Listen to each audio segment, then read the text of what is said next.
I'm Vanessa Cole, co-founder of Cole Climb Builders, and our mission is to provide affordable new homes for families in need. I'm Katrina Icasa, founder of Icasa Company, and our mission is to rehab homes for affordable home buyers. We're friends, moms, entrepreneurs, and lovers of all things real estate.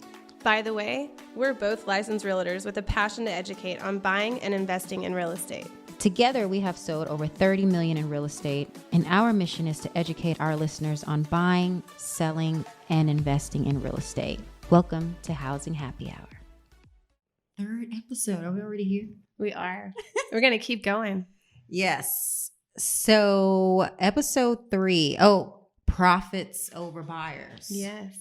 So guys, this is a really good topic that Katrina and I have prepared for you, because if you're in a contractual situation where the agent is representing both you and the seller, that's what's called an intermediary relationship. And what that means is that agent has to do what's in the best interest for both you and the seller without making a biased decision. Right. So Katrina and I were just talking about a real estate deal that she was in where she was representing both the buyer and the seller, and how, the seller wasn't too happy. And so I was like, profits over buyers. So Perfect. I want to talk about that because I think a lot of buyers don't know, right? I think a lot of buyers really aren't sure how the whole agent relationship works. But tell us what happened. Tell us what happened with the seller and the buyer, why the seller was mad, and why I felt like this was important. Yeah. Yeah.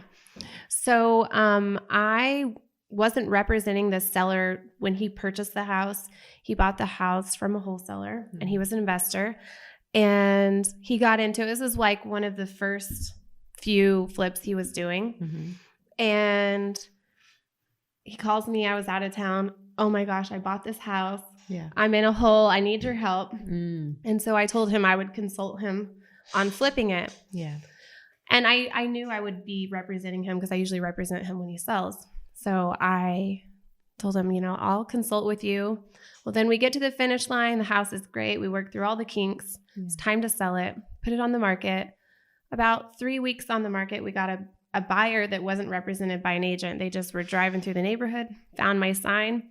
So they wanted me to represent them. That's when I became the intermediary for both parties. Yes. Well, so since she didn't have an agent, I'm now representing her. And it was time after they accepted our offer.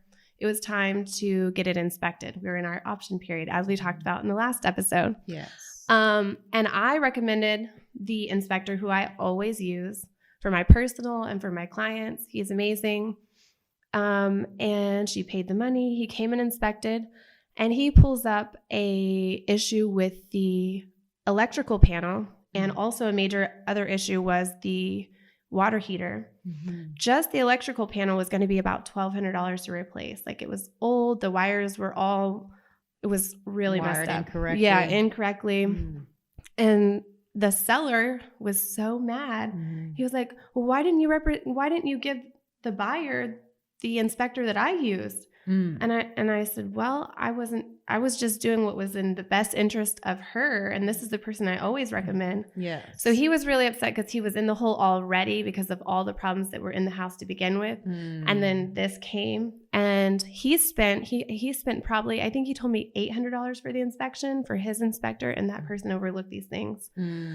So he was pretty upset because now he had a lot more repairs to do than he was expecting. Yeah. But it is my job as the agent to do the best for both parties. And at that time, it was for the buyer. Yes. So yeah, that was my experience. That's good, because I really feel, at least with us as we're representing buyers, I mean, nothing against the seller, because we're sellers in situations where you're flipping, where I'm building, but the buyers, I mean, and especially the first time home buyers, like anything that you buy, you want to make sure that you're coming into it, it's safe and sound, you don't have any issues.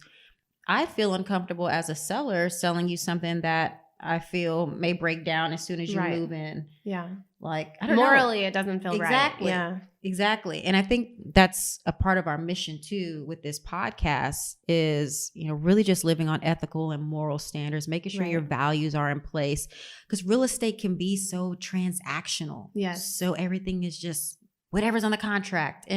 But some things, you do need to do from an integrity Right. standpoint. Right. So, because we're dealing with people's lives. It's not just about real estate. It's Absolutely. about people's lives. yeah, And that's a huge deal, I think, for both of us, is making that impact on somebody's life. absolutely. And that buyer's going to raise their family in there, and she's already paying a bunch of money. Actually, I got an email from her right after Hurricane Harvey. Her house did not flood. Like, she was Wow. still so happy in this house. Good. And it made me feel good too. And I Yes. forwarded the email to the investor friend. I'm like, see, all of that was worth something. Absolutely. Absolutely. So this was good because if you guys remember in episode 2, we were talking about the option period. Right. And what you're doing in that option period is conducting your inspection. Yes. And that's where Katrina was referring to with that buyer. That buyer was now in the option period, Right. going through her inspections. And just in this case, the buyer was represented by the same agent who's representing the seller. Right. So once again, there's so many moving parts in Yes. the real estate transaction. And that's why we want to educate and inform you guys. So tune in, like, subscribe, leave us 5 stars. If you have any questions, shoot us an email, housinghappyhour@gmail.com. Don't forget to follow along as episode 4 is coming up. And we're going to be talking about how Vanessa was stuck with a gas leak for 8 hours. 8-hour gas leak. Yes, guys, tune in. We'll see you soon.